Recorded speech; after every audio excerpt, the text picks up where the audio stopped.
गलती वाकई में क्या सिर्फ एक नेचुरल गलती थी कि हाँ चलो गलती हो गई, कि या वाकई में लोगों की कमी की वजह से गलती हो पाई है। तो थोड़ा सा सबसे पहले तो बच्चा ये समझ लीजिए कि एक्सीडेंट हुआ कैसे, इतना बड़ा हादसा कैसे हुआ, और ये बात क्यों कही जा रही है कि ट्रेन जो है वो ट्रिपल एक्सीडेंट इसको कहा भी जा रहा है कि 3 ट्रेनें यहाँ पर आपस में टकराई हैं। सबसे पहले तो हम आपको एकदम ध्यान से हर एक चीज को बता देते हैं कि कैसे हुआ। देखिए, ये 2 पटरियां आपके पास ट्रेन की हैं, एक इधर जा रही है, एक ट्रेन इधर जा रही थी और एक इधर आ रही थी। इधर आपके पास एक एक्सप्रेस जा रही थी जो शायद हावड़ा एक्सप्रेस थी या ऐसा कुछ इसका नाम था, और इधर से कोरोमंडल आपके पास आ रही थी। यहाँ पर मालगाड़ी खड़ी थी और बेसिकली मालगाड़ी कहीं ना कहीं पे अपना खड़े होते जब भी तो इंस्पेक्शन वहां पर होता है, तो मालगाड़ी भी जो है पटरी के साइड, यहाँ पर पटरी का कट था और यहाँ पे साइड होकर मालगाड़ी खड़ी थी, जिसके जो ड्राइवर थे और जो पीछे गार्ड होता है सबसे, वो उतर के अपने पहियों के इंस्पेक्शन या जो भी चीजें होती है सारी चीजों के इंस्पेक्शन वो कर रहे थे। जब कोरोमंडल इधर से आ रही थी और जब वो कोरोमंडल टकराई है मालगाड़ी, तो उसकी स्पीड 126 किलोमीटर प्रति घंटे की रफ्तार थी और 130 उसकी मैक्सिमम स्पीड थी, यानी वो अपने फुल स्पीड पे कोरोमंडल चल रही थी। लेकिन उसे सिग्नल ये मिला कि वो इस वाले रूट पे आ सकती है और यहाँ से उसे ग्रीन सिग्नल मिल रहा था कोरोमंडल को, क्योंकि जब ट्रेन कोई भी चलती है तो उसमें ड्राइवर का कोई रोल नहीं होता, सारा रोल होता है सिग्नल का। उसे जहां जो सिग्नल मिलेगा, अगर सिग्नल रेड मिलेगा तो वो रुक जाएगी, सिग्नल अगर ग्रीन मिलेगा तो उसके आगे बढ़ जाएगी। और ऐसा भी नहीं है कि सिग्नल यहाँ पे मिलता है, इससे लगभग कई किलोमीटर के आसपास पहले उसे सिग्नल मिलना शुरू हो जाता, ताकि अगर वो ब्रेक भी लगाते तो वहां तक का जाते जाते ट्रेन जो है वो रुक जाती, क्योंकि अचानक रुकना पॉसिबल नहीं है। जब कोरोमंडल को मिला कि भाई ग्रीन सिग्नल है, तो ग्रीन सिग्नल के थ्रू वो यहां तक आ गई और यहां पर मालगाड़ी खड़ी जिसमें आयरन भरे हुए थे, और आपको पता है कितना ज्यादा वेटेज वहां पे उस मालगाड़ी का था।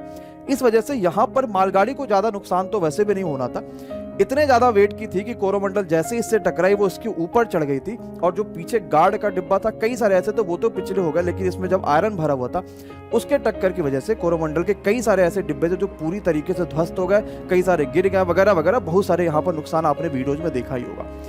और जब ये यहाँ पर टकराई तो माल, क्योंकि ये कोरोमंडल काफी लंबी भी थी, तो यहाँ पे टकराने के इसके पीछे के कई सारे डिब्बे जब इस पटरी तक आ गए, ये एक्सप्रेस भी आगे बढ़ ही रही थी कि इसके आखिरी के जो 3-4 डिब्बे थे वो इसकी कोलिजन की वजह से वो भी डिब्बे जो है अपने पटरी से उतर गए थे। तो 3 एक्सीडेंट इस तरीके से कहा गया।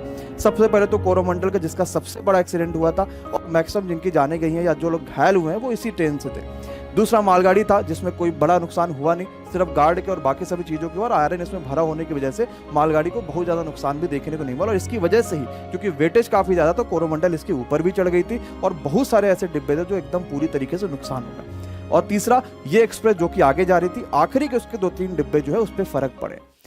अब यहाँ पर 2-3 चीजों को आपके समझने की जरूरत है। सबसे पहले तो ये मामला बड़ा संवेदनशील, इस पर बात भी नहीं करना चाहिए था कि हाँ इसको लेके हम वैकेंसीज को लेके बात करेंगे, लेकिन बात वही है।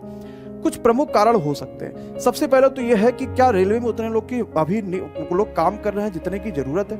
अगर हर डिपार्टमेंट में बात करेंगे बच्चों, ये बात आप सभी को पता है, हाँ या ना में बताइएगा, कि जैसे मैं प्राइवेट सेक्टर की बात करता हूँ या सरकारी की बात करता हूँ, अगर मुझे 100 लोग की जरूरत है तो हम जानबूझ के उसमें 60, 70, 80 लोग ही रख रहे होते हैं, ताकि हम उनसे सारा काम करवा पाते हैं और 100 लोग की नीड वहाँ पर कंप्लीट हो जाती है। ऐसे ही सरकारी में होता है और हर डिपार्टमेंट में ऐसा ही होता है। हम किसी भी ऑफिस में जाएंगे तो वहाँ जितने की नीड है उससे कम ही लोग होते हैं।